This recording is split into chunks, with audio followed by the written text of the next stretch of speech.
We are at week 8. We're going to talk about teaching technical and tactical skills. We just went over the Nick Winkleman podcast with the class, so talking about what we learned, talking about how we want to listen to our athletes, get to know our athletes, meet them where they're at. I think that's the big takeaway from him. Listening skills are important for coaches. Also, motivating athletes is really important, right? So if we know that if we're motivating our athletes to perform a certain skill to get better, we know that if they are successful, they're going to be more likely to keep doing that. But if we can learn how to talk to our players in their way of learning or their method of understanding, if we can meet them where they're at, we can meet goals quicker, right? So if I know exactly what cue I need to say to one of my players at a specific time, say in practice or on the field, I know that they're going to take away that cue and think, oh, I do need to open up my hips more a little bit when I drive, to the left or to the right. And if I didn't hear that cue, I wouldn't have thought that. So instead of saying things like, good job, all right, hurry up, let's go, think about those cues that they need to get better at what they're doing. So he is going to go in depth with the language of coaching, and we're going to talk more about that in weeks 10 and 11. So I'm excited to talk about that in the future weeks. Today we're going to talk about teaching technical and tactical skills. So we'll continue, and we're going to have a video of Frankie performing the technical serve of tennis. And after that, for homework, you're going to perform the functional range conditioning morning routine. So once you go to your modules, what you'll see is we're going to go over these templates today. You'll see a functional range systems link that you can check out. But once you go to reflection number 8, you're going to see watch one morning mobility routine. Okay, so you're going to go to a playlist. And these are all the different ones you can watch. So if you want to watch a short one, you can go through a short one. It's going to be really quick. Probably won't get that much, feedback if it's quick. But if that's just what you want to do, that's fine. So you have all these different options available. I go over in depth the full body mobility instruction. So if one doesn't work for you, you can change to another one. But you have to complete at least one. Okay.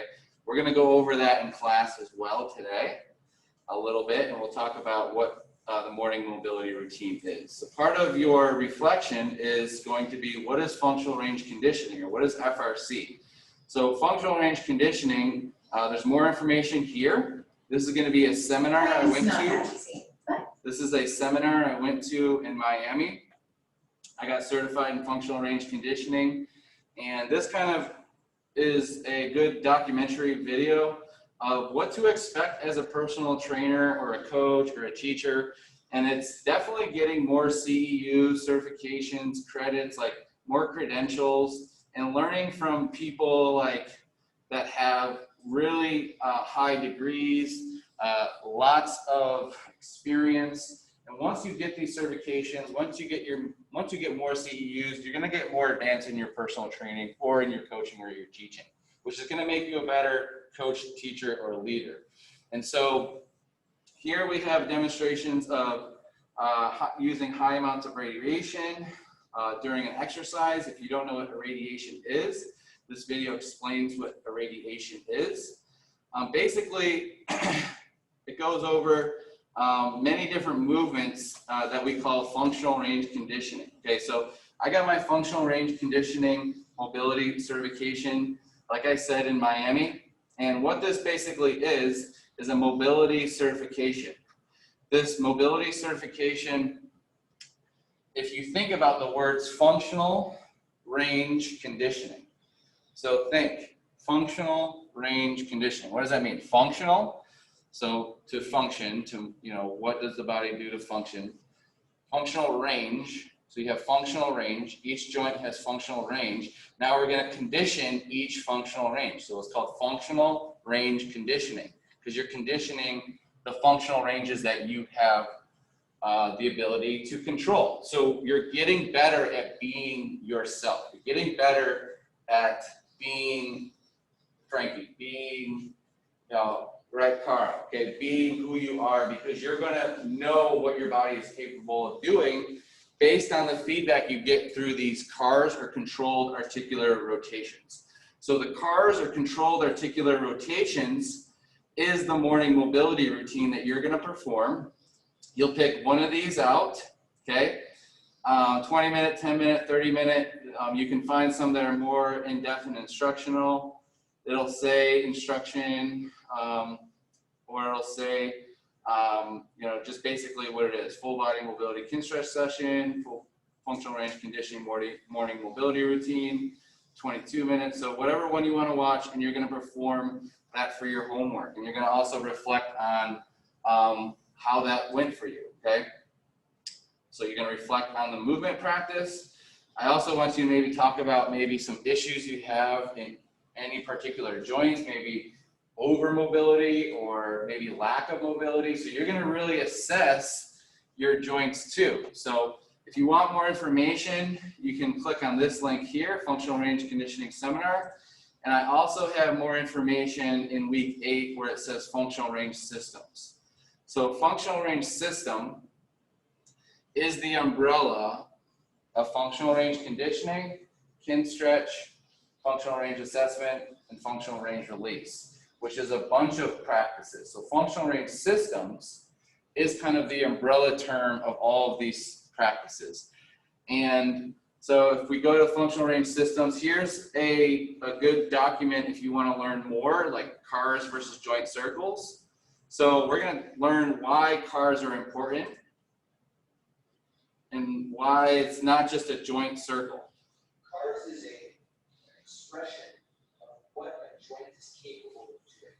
So there's a term in the literature right now called workspace, which if people haven't heard about this in the literature yet, they either haven't been reading recent literature or they haven't stumbled across it yet, but they will. So this concept of workspace will be the big outcome measure moving forward. And what workspace looks at is, if I'm using my shoulder, if I draw a circle, which people call it, or if I do CARs with the shoulder, if you try to give me as big a circle as you can, if you imagine that I'm taking a pen, and as I draw, I'm drawing this big, large circle, right? And what the researchers are finding now are when you have aberrant joints, problems in joints, when you draw these circles, you'll start to see breaks in the circle. So you'll see the circle isn't as fluid, it's not moving as well.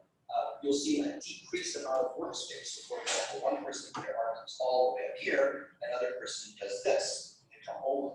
That person, the second person, they're dealing with less workspace than their counterpart who can draw that big circle.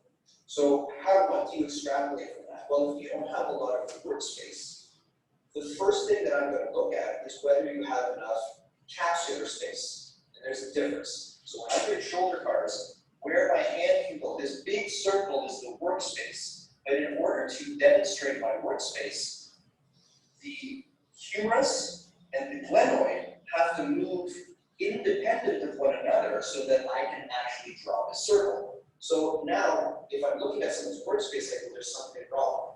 The first thing I got to find out is, are they actually moving through that workspace with the intended joints? They're showing me a workspace which is demonstrating limitations in the shoulder, which are then being compensated for by movements elsewhere.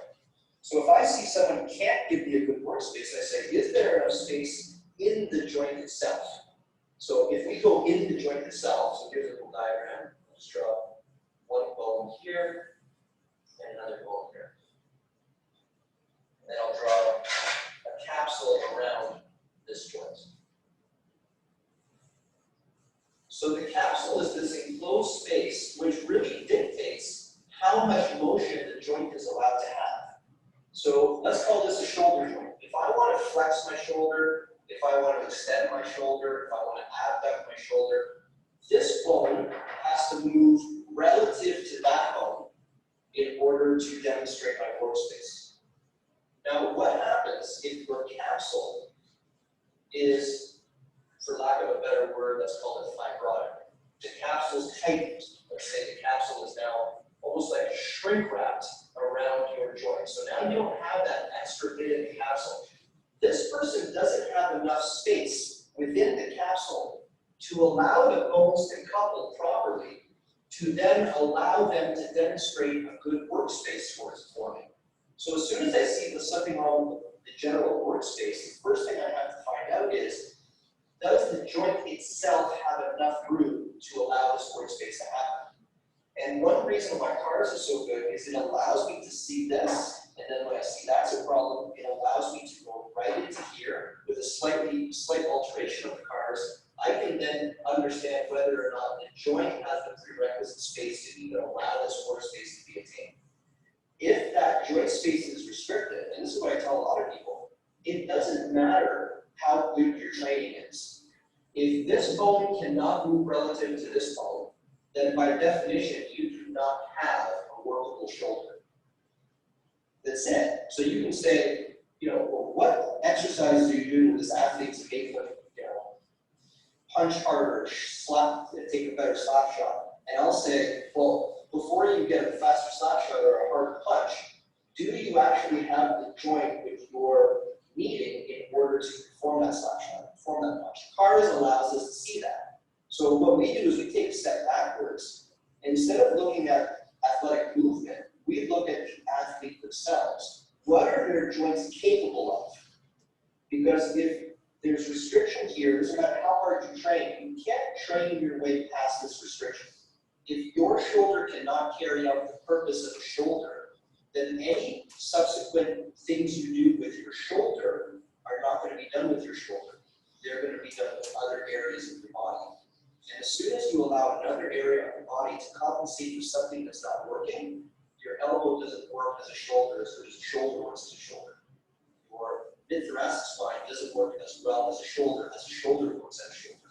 So as soon as that compensation is allowed to proceed, the compensatory area is going to break down as it's trying to take the job of the shoulder. Okay, so that's a good overview of CARS. If you want more information like that, I have a whole Google Doc here that's got pyramid of training, interval trainability, functional mobility as movement prerequisite. A lot of different kind of educational guides, because really education is going to drive your knowledge. Knowledge is going to give you better decision making. Better decisions is going to prevent injuries. Preventing injuries is going to help your athletes be lifelong learners of fitness, because if you're not getting injured, you're going to have a better time naturally, right? We don't want to train and push our athletes to the point of exhaustion, to the point of injury, right? We want to make sure that training is the mitigation of injury, not training is going to injure our athletes, right? So learning the prerequisites of movement, controlled articular rotations, functional range conditioning, this right here is almost like getting 3 CEUs of credit at one of their seminars. If you watch the actual seminar in the module where you look at the reflection, then you'll even get an even broader aspect of this actual seminar. So once you look at the reflection, if you want more information, you can look at the functional range conditioning seminar in Miami. They go through the whole morning mobility routine. So if you want to do the morning mobility routine from these individuals, you might have to just fast forward it a little bit, but I have the whole routine. Let's see here. Okay, so I have the whole routine here. Segmentally flex down as you bring your shoulders.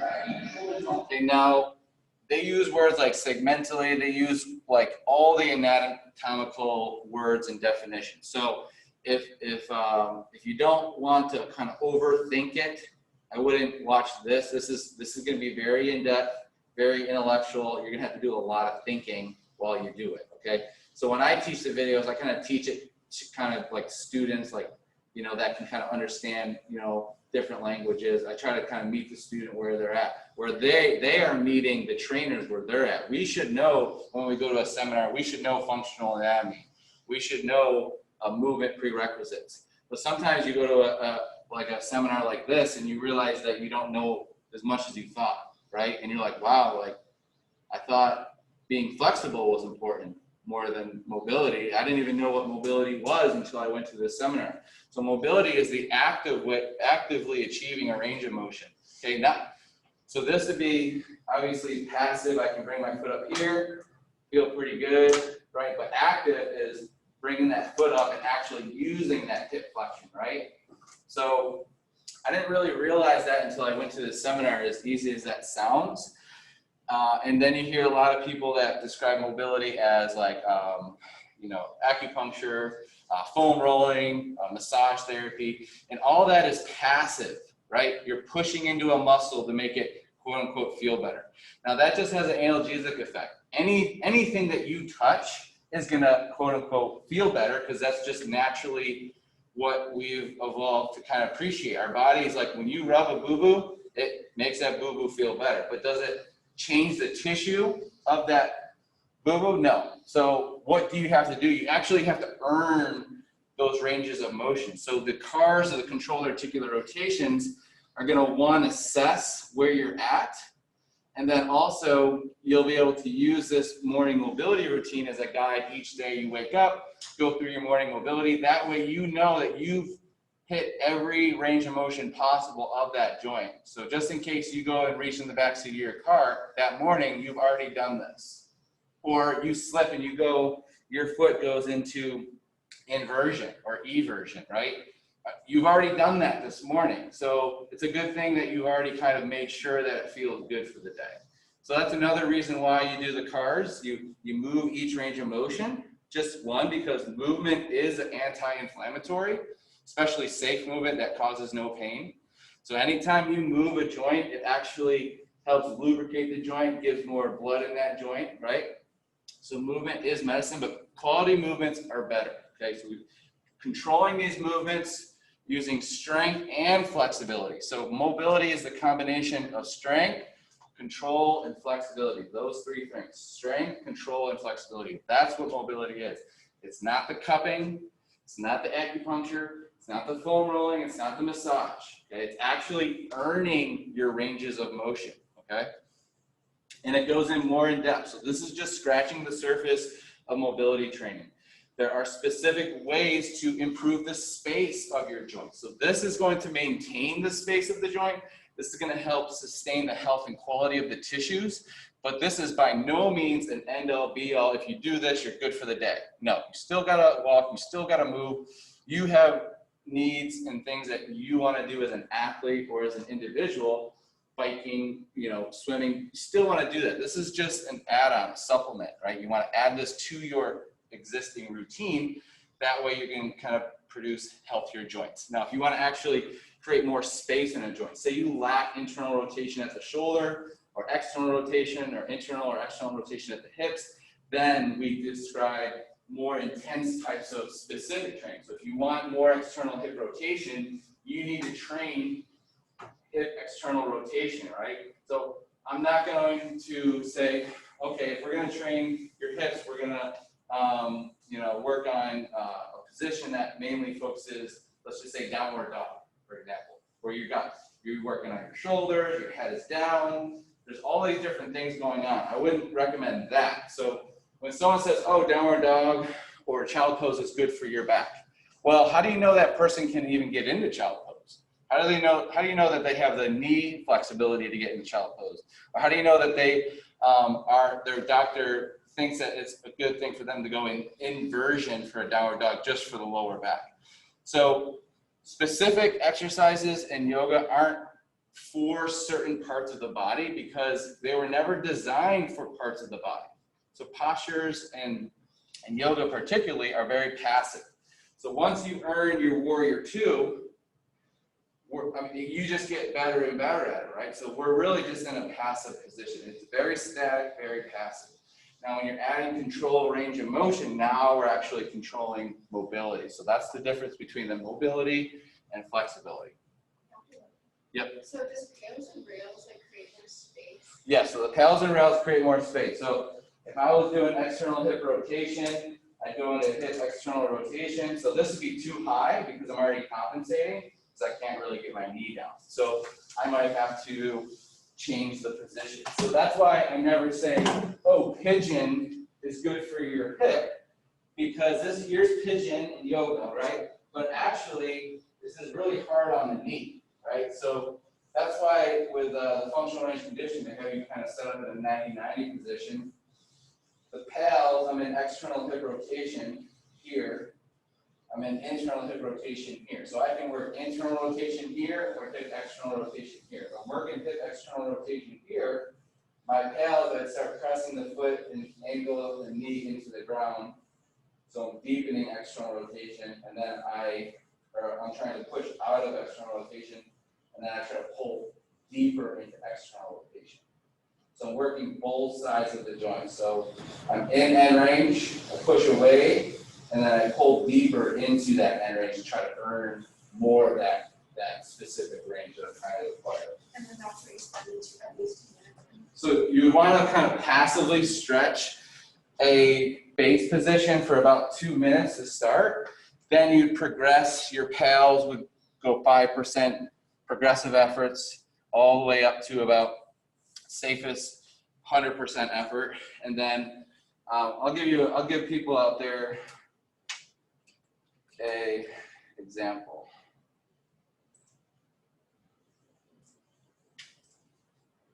Watch the NBA Finals live on ABC with YouTube TV.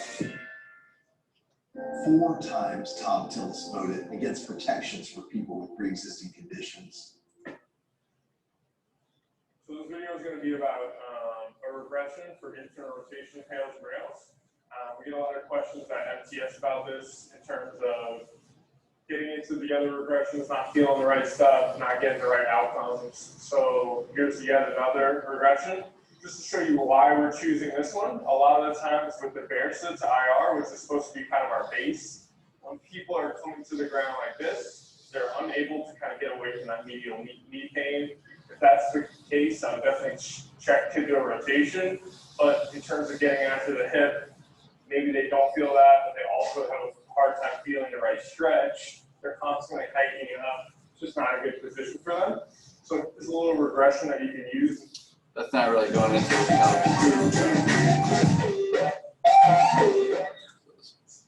If you have trouble with this, it would actually be the third part of your card. So up, out, and then the part where it turns is basically whole heel and turning this hip inward traction. Now we're going to think about push yourself, make sure you get it really. Okay, so what basically she's doing here, she's in hip external rotation here in the front, hip internal rotation here. She's focusing obviously here on internal rotation. If she was leaning forward, she'd be focusing on hip external rotation. But what he's having her do is set up in 90-90, twist into your hip internal rotation, passively hold for about 2 minutes. Then he's having her push the foot and knee down into the ground, progressive efforts. And then he's having her pull deeper into internal hip rotation.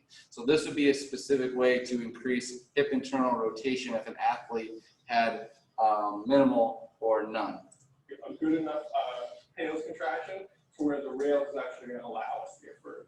So say she just did that full PALs contraction. Now we're going to think about actually lifting this heel and turning this hip inward and pulling her more. And she's going to try to reach and get more towards here. You can't see it because it's not able to lift to your end range, but right now she's actually thinking about lifting this heel up to the ceiling by turning her hip. So you don't see a lot because this is internal training.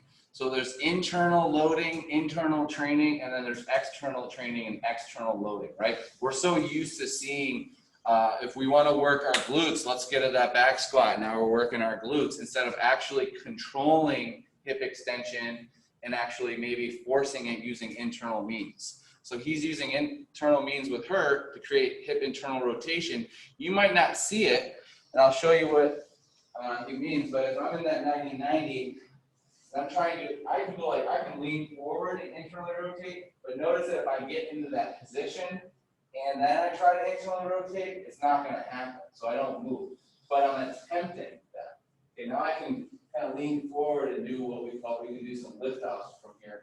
But what he's showing her there on the screen is a very intense, deep internal rotation in that hip capsule. So focusing on the capsule that sets the muscle tone. So why do we focus on the capsule? Because the capsule actually dictates the muscle tone. The brain and the capsule work together to tell the muscle what to do. It's not the muscle telling the capsule and brain what to do. The capsule is the regulatory of the space of each joint. Okay, so reflect on the movement practice. What is functional range conditioning? We just kind of described it, and then we learned this in the face-to-face class. More information here. You can also do your cars in the morning that way as well. I'd like you to watch one more coaching interview from your peers. So pick a new interview, and then you're going to apply how you apply the coaching diverse athlete strategy in your future career. We talked about in the Nick Winkleman podcast, how you teach or plan for technical and tactical skills. How can you use functional range conditioning in the future, and what coach do you aspire to be like and why, and how can you begin to set mini goals that help you get there faster, okay? So now we're gonna kind of talk about teaching technical and tactical skills. What I'm gonna show you are some guides, and then we'll have Frankie come up and show us a technical skill. So when you are identifying and evaluating skills that you'll teach, you want to first use this form here. You can print this out. I'm going to have a lot of coaching forms for you to have, so make sure that you download all the coaching forms before you lose access to this course, because these are all the coaching forms from Successful Coaching Martin's book, okay? So it says skills identified, step 1. So identify the technical skills that you're going to teach. So let's talk about tennis. What's one technical skill in tennis? The serve. What's another one?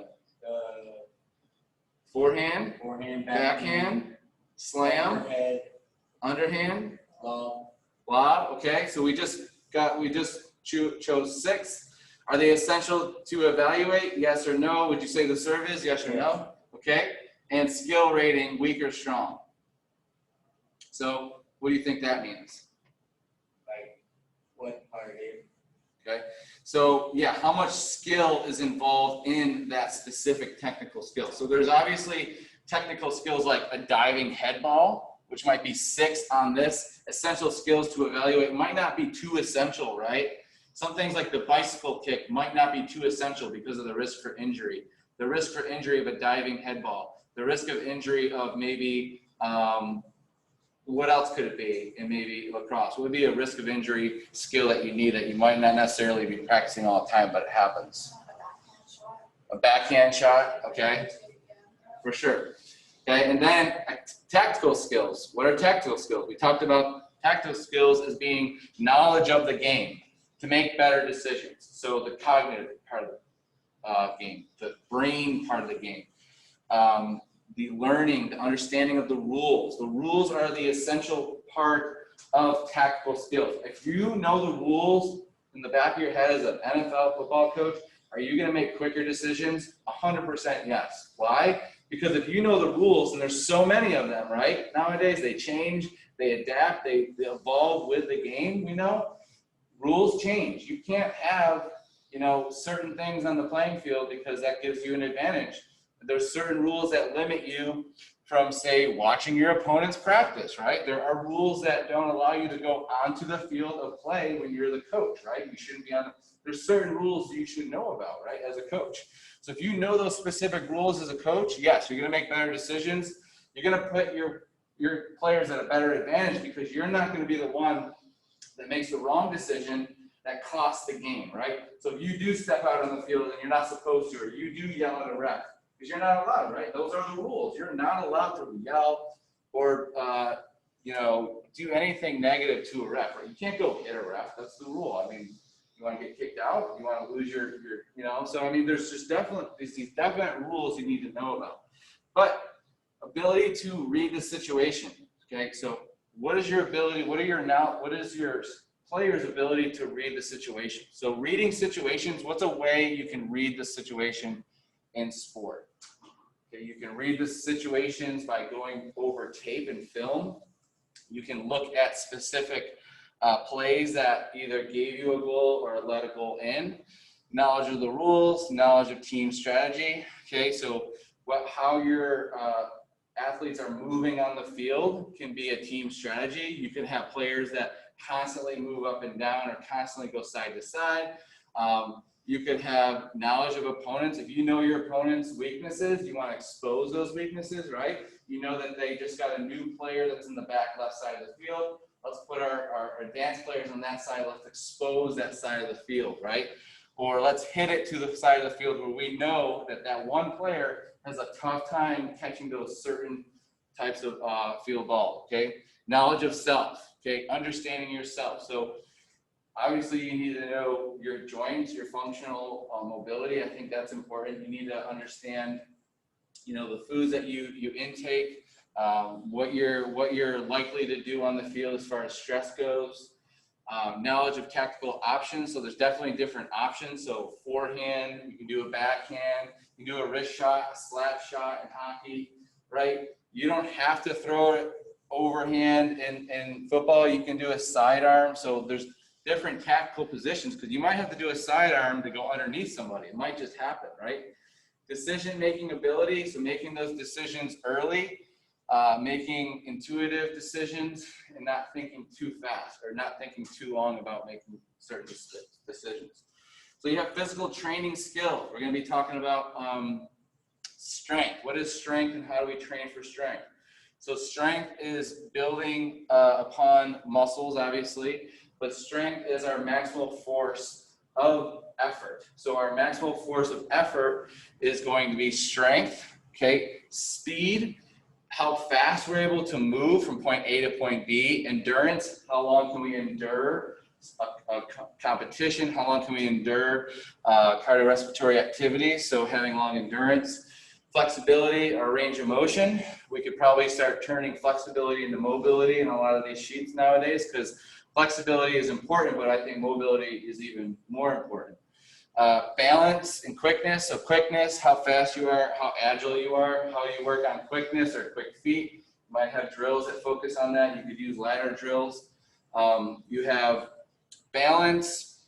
Okay, obviously you can practice you know, how to balance. You know, obviously transferring of weight as an athlete is really important. So balance is super important as far as coordination goes. And then other things that you can talk about. So you have mental skills, okay, controlling your emotion, so anxiety. So how important is that? Some specific players might be more, right? Some individuals get a little bit more anxious. Some individuals we know get more angry. Some people lack confidence on the field or have too much confidence on the field. Motivation to achieve. So some individuals are more motivated to achieve than others. Ability to concentrate, okay? What is your ability level to concentrate on the field? And then you have to have communication skills. These are all tactile skills that we need to have, right? Send positive messages. Now, why is that going to be a tactile skill? Because if you're negative on the field, or if you're sending wrong energy to a player on your team, that's not going to be beneficial. Okay, sending accurate messages. Telling people, move to your left, but meaning move to your left instead of moving like, oh, I mean, move to your right, you know, so don't accidentally send the wrong message, you know, because things, you know, in sports happen on the fly. If you tell someone to move to the left and they should have moved to the right, that could be the difference between a game tying end zone or touchdown. So listening to messages, okay, so not ignoring people, right? Understanding messages. So having maybe signals with your hands, whatever you can do to help people understand the message. So obviously we know in football they huddle up and you have to understand certain messages because the crowd noise gets too loud. Or you're playing basketball and you might just do a three and you're like, oh wait, what does three mean? Oh crap, I forgot. You know, so you have to be able to understand the messages that people send. You have to be able to receive constructive criticism, especially while you're playing. So if somebody's like, you need to hustle, but you take it too negatively, you kind of get down about it, that's not a good thing. You need to be able to receive praise and recognition, credibility with teammates, credibility with coaches. As far as character development goes, you can count in, as far as tactical strategies, you need to have trustworthiness, respect, responsibility, fairness, caring, and citizenship. So this is our character development. And we can also identify and evaluate those skills that we're going to teach. Okay, maturity and experience, looking at physical maturity, emotional maturity, social maturity, and playing experience. So these would be all different skills that we can teach our players. Okay, not only technical but tactical skills. All right, so technical skill instruction template. So in a little bit, Frankie will come up here. He's going to talk about the skill name, position. If there is a position, sometimes it requires a position. Skill type. Okay, is it a core skill? Is it an advanced skill? Is it offensive? Is it defensive? Skill description, key teaching points, common errors and how to correct, and any references you have. So each skill that you teach, and you should have one of these templates for each skill that you teach. And every year you teach, you should get better at teaching these skills. And if you can get the 6 top skills in your sport written down on your skills to evaluate, and you can make 6 templates of those 6 specific skills, then the next year, think about 6 new skills, or the next month, and just kind of build on the skills, build on these technical skill instruction forms, get better at describing these skills, get better at talking about the key teaching points, and get better at the common errors and how to correct them. It's going to change. You're going to evolve as a coach, and you're going to get better at teaching it. And remember that only you are going to be able to really understand your templates.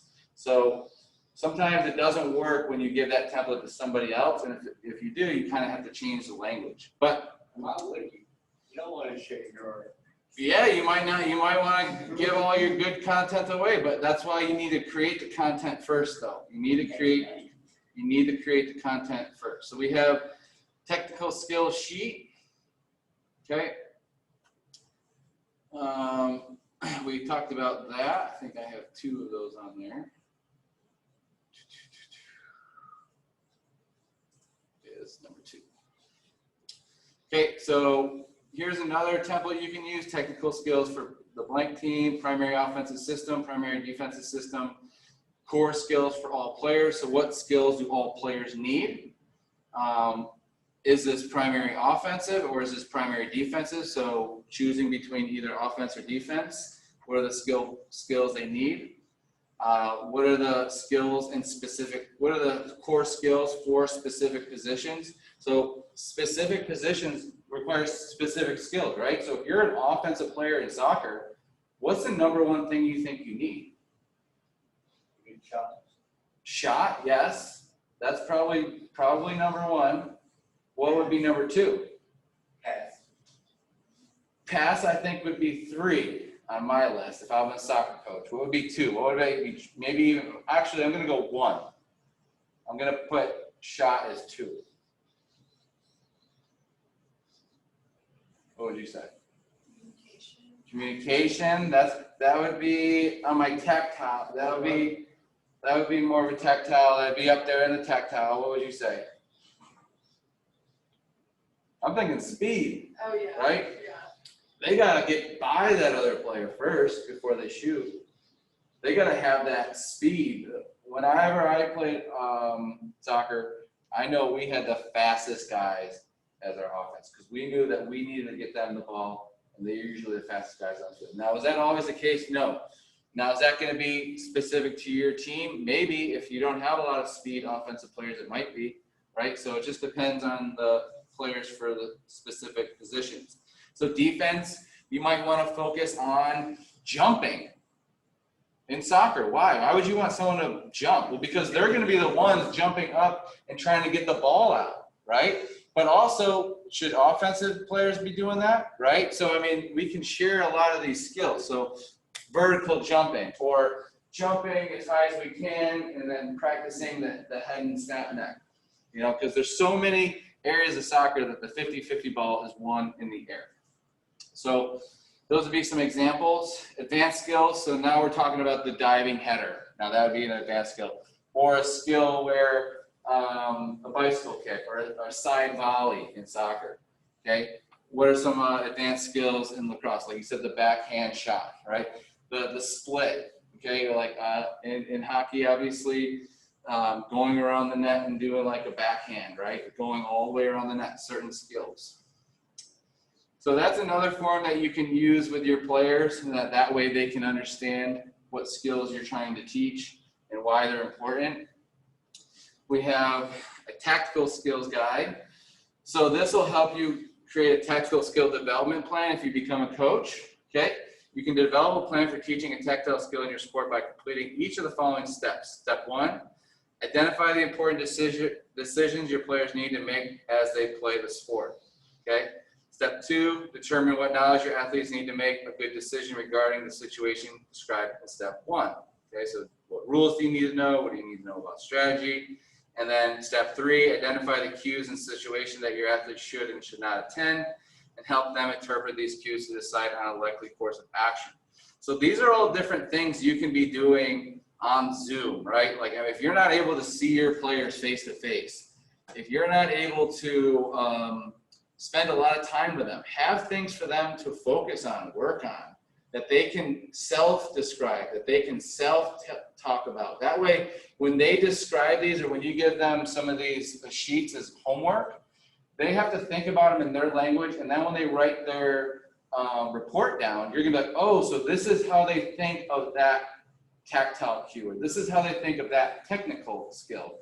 Now you're listening to them. So now you're seeking to understand what they even know about skills or tactile cues. So you can give these templates to your players and have them do their own individual. What skills do you think you need to focus on? These are my top skills. How important are they? From 1 to 5, that type of thing. So these are some cool templates you can use as a coach. And as far as teaching a technical skill, first thing you want to do is introduce the skill. The second thing you want to do is make sure you have room to demonstrate the skill, and then you demonstrate the skill. And then the third thing you do is have them try to attempt the skill, right? And then you go around and you evaluate your players and you give them personal space or whatever they need, whether it's a 2-person skill or 1-person skill, but you should give them the personal space and time to work on it for a good amount of time until you see like either people are getting too anxious or they need to kind of move on to the next skill, right?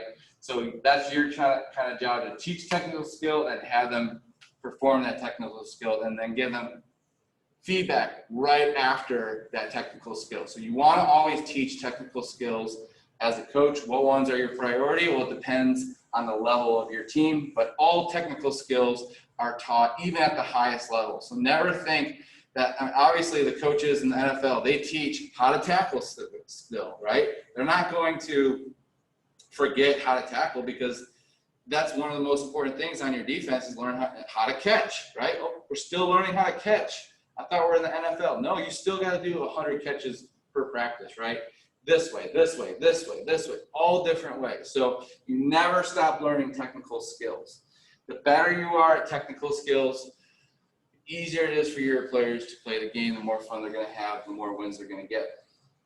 So you have your peer coaching interviews here, functional range systems chart here, and then you'll talk about what we learned today about technical and technical skills in your reflection 8, as well as adding your mobility in there as well. Okay, so I'm going to go ahead and stop this, and then we're going to have a video of Frankie demonstrating the tennis serve.